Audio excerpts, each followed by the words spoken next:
মোক চিনি পাইছানে? মোৰ নাম কুহি। মই এতিয়া এটা সাধু কথা হ'ম। সাধুটোৰ নাম হ'ল বুদ্ধিয়ক কাউৰী। এসময়ত এটা কাউৰী পিয়াহত উৰি গৈ আছিল। সি কততে পানীয়ে বিচাৰি নাপাইছে। সি ভগৱানক প্ৰাৰ্থনা কৰিছিল, হে ভগৱান, মোক পানী দিয়া, মই মৰি যাম। সেই সময়ত সি এটা কুঁৱা দেখিল। কুঁৱাটো দেখি পাই তাৰ মনটো ভাল লাগি গ'ল।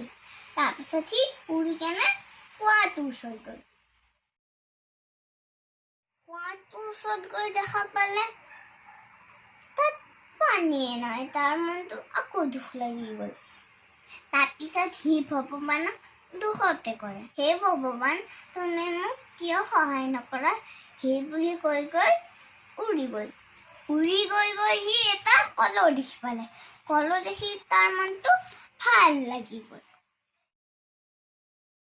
কলহটোৰ ওচৰত গৈ দেখা পালে তাত অলপমান পানী আছিল।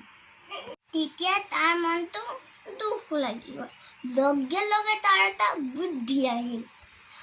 তাৰ সেই কলহটোৰ ছাইডত বহুত কেইটামান পাথৰ পৰা আছিল। ঠোঁটেদি এটা এটা পাথৰ লৈ কলহটোত দি দিছে আৰু পানীখিনি ওপৰত আহি গ'ল। সি পানীখিনি খাই তাৰ পিয়াহটো গুচি গ'ল, সি উৰি গ'ল। এতিয়া আমি সাধুটোৰ পৰা কি শিকিলো কোৱা? বলেৰে নোৱাৰা কাম বুদ্ধি দি কৰিব পাৰি। মোৰ ভিডিঅ'টো যদি ভাল লাগে লাইক আৰু ছাবস্ক্ৰাইব কৰি দিবা। বাই।